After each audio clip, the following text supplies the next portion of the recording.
2. The voluptuous venous colon. Anne is a wisp of a woman who's been terribly bloated and constipated for as long as she can remember. 2 tablespoons of psyllium husk, soluble plant fiber that adds bulk to the stool, and 1 tablespoon of ground flaxseed in the morning, followed by 2 capfuls of a polyethylene glycol osmotic cathartic, a powerful laxative, plus 3 stool softeners and 6 prunes at night, and she still has difficulty having a bowel movement. She's had several visits to the emergency room after nearly passing out from abdominal pain. Each time, the main finding on X-ray was a colon full to the brim with stool. We take a dietary history.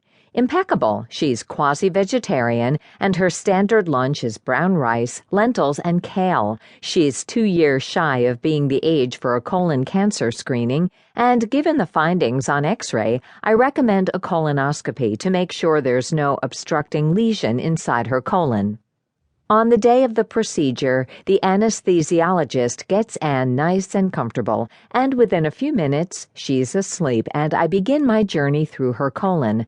I find this procedure fascinating, even after performing thousands of them, because just as every patient is unique, so every colon is unique in its own way.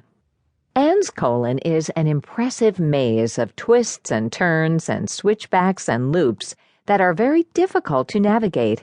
After more than 3 times the amount of time it usually takes me to complete a colonoscopy, we are finally finished. The diagnosis: a voluptuous venous colon. Physiology, not psychology. Women may be from Venus and men from Mars, but are our colons really that different? It turns out that they are. As science in recent years has proven repeatedly, women aren't just smaller versions of men, and that means in the GI tract too. There are significant anatomical differences in the female digestive tract that explain why bloating is such a problem for us. In the medical literature, there are lots of articles about colonoscopy being more difficult in women, requiring more sedation, and the procedure overall taking longer. The differences have been attributed to a lower pain threshold in women, something I find hard to believe, given the fact that most women go through labor without any anesthesia and the world's population is still growing. Anatomical variances between the female colon and her male counterpart are the real explanation for these differences and for the significantly higher prevalence of constipation and bloating in women compared to men. The link between women and bloating.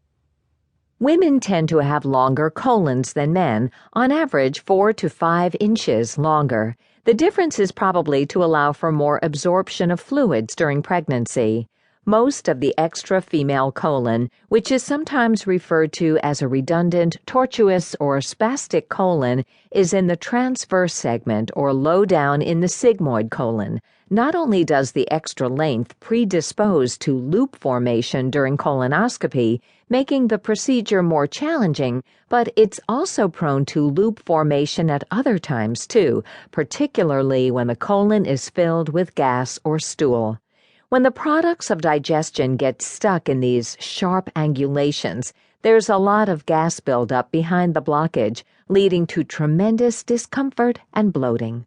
It was episodes like this that had landed Anne in the emergency room. The pain from the stretching of a full segment of colon led to what's called a vasovagal reaction, in which her heart rate dropped and she felt sweaty, nauseated, and dizzy. It's a reaction I've seen in lots of people with extreme constipation and bloating when the colon gets too full of stool or gas, or after colonoscopy if too much air is left in the colon. In addition to a longer colon, women have a more rounded, deeper pelvis than men.